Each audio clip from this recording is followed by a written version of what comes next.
Christian, they claim that they are Abrahamic, and Muslim, they claim that we are Abrahamic. My friend, I don't care for Abraham anyway. I mean, Abraham is just a man believe in God. For me, I learned about God from Jesus, not from Abraham. So this is very funny what you are saying. Abraham is not the one who will give me certificate to go to heaven. Abraham is a man like me, and he was a sinner like me, and he's not a big deal. So it's very naive of you to think that we get our salvation through a man, his name is Abraham. Our salvation is through our Lord the Messiah. We learned about God from the Messiah, not from Abraham. Abraham was a teacher for his people in his time, but he's not my teacher. So it's very naive of you to say what you just said. Christian, they say we are Abrahamic. Muslim, they say we are. Who care if I take the name Abraham out of a history in the Bible? What that will change for me? I have Jesus the Christ. I do not need Abraham. I do not even need Peter. I do not even need Paul. I do not need anyone. I have Jesus. We are people who believe and worship Jesus. We don't believe and worship Abraham.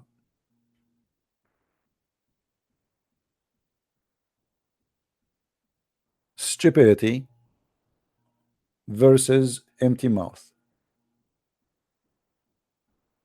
What Abraham will do for me? Okay, Abraham is in the history of mankind that he is one of the first to believe in God.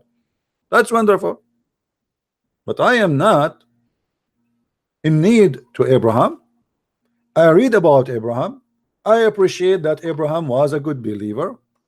I appreciate that there is prophets. I appreciate that there is a person, his name is Isaac. There's a person, his name Elijah. There's a name, his name is etc. etc. etc. Great names, wonderful people. But I did not know God because of Elijah. Those, they were a prophet for the Jews, and I am not a Jew. I earned my salvation from the person who I believe in. His name is Jesus the Christ. Are we clear? So if you think you are doing us a favor if somebody say that Abraham is a prophet, you are mistaken, my friend. We don't need anyone. We need God only.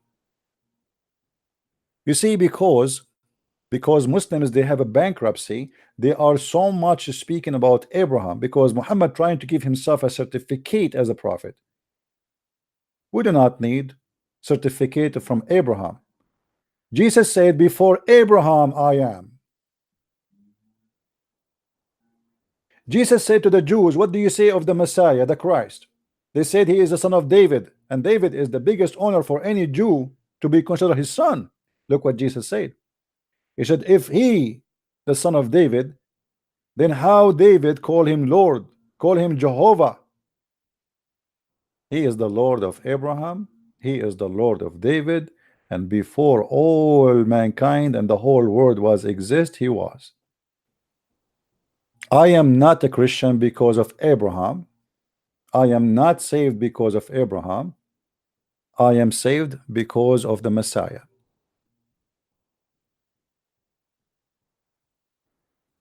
That will hurt you, right?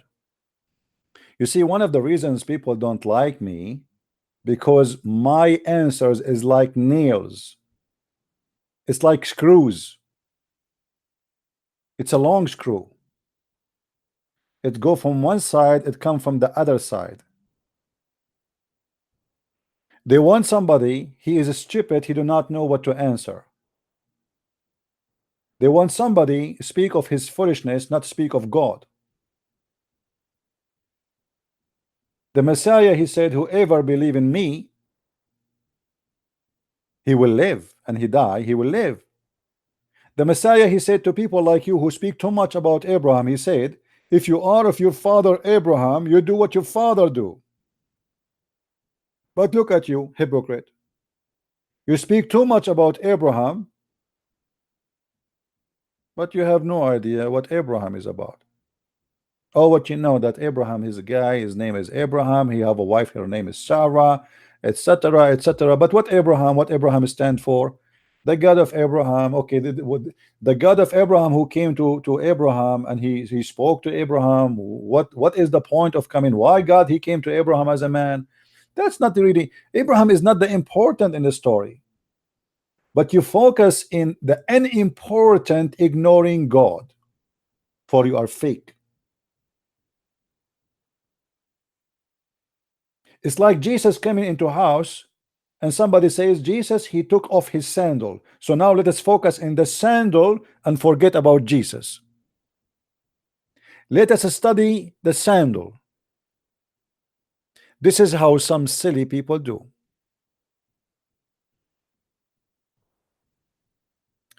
Do you remember when Jesus says to Martha, he said to her, Martha, Martha, you are busy with many things, but the important is one?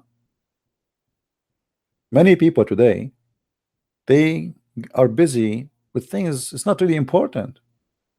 Maybe you love the Lord, maybe you are really a person who have a lot of love to Christ, but you are busy with things is not important. The important is to bring soul to Christ.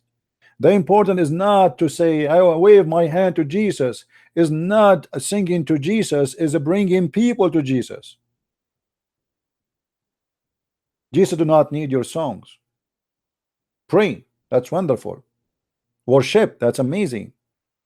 But the most amazing, and this is by all the parable of Jesus teaching, is about bringing more people to him. Do you remember the parable of the investment that God, he gave them investment to invest? And one of them he hide it, one of them he make it 5 times, one he make it it's twice. So what is that, what the purpose of the story? That the one who bring more, the one who is blessed more, the one who save it and the ground, that is not really a Christian. That is a selfish man. He think that he just want to save himself. He don't care for the world. Okay, God gave me, he said to me, if you believe me, I'm saved. Okay, but I'm going to be hypocrite. I'm not going to have any fruits. I will keep the fruits God gave me, and I will not multiply the fruits.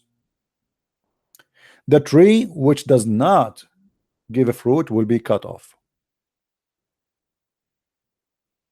Because many people, they think that they are a Christian because they wave their hands to Jesus in the cross, but their hands are dirty. Their hands never brought someone to Christ. They have empty hands. Do you know what I mean by people who wave their hands to Jesus? What Jesus will do with your hand, waving to him, says, I love you, Jesus, but you never brought someone. Isn't it Jesus? He said, go and teach and preach. Isn't it he said, go and be fishermen for me?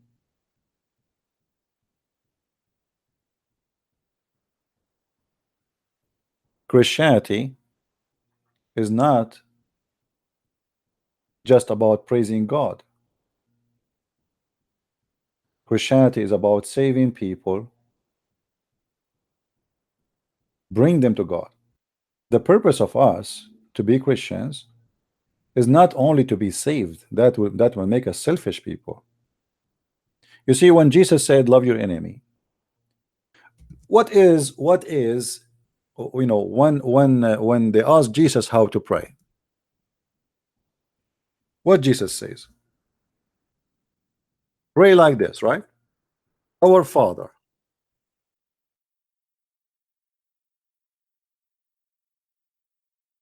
our Father art in heaven.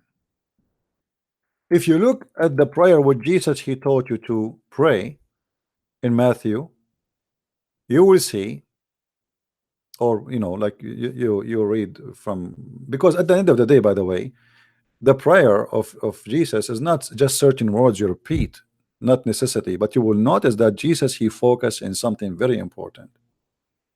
Forgive to others. We forgive to others so we can be forgiven. Forgive to us the same as we forgive to others. So the first message a Christian he do before he wave his hand to Jesus is to be real, is to forgive so he can be forgiven. Is not to think that he is the perfect and he is the good and everyone around him is dirty and garbage. Regardless who they are, you forgive so you might be forgiven. which means to forgive is a qualification to be forgiven. And this is the first lesson we learn from Jesus about not to be uh, selfish, focusing in revenge, focusing in myself, focusing that I am the one who's important. So you don't forgive, you don't belong to me. When Jesus, he said to his apostle, I want to wash your feet, they said to him, you cannot, how you can do that? He said to them clearly that if you don't let me do it, you don't belong to me. So Jesus is not looking for just believers, is looking for people who serve. He is looking for masters who they are servants, not masters who they are proud and they want other people to wash their feet.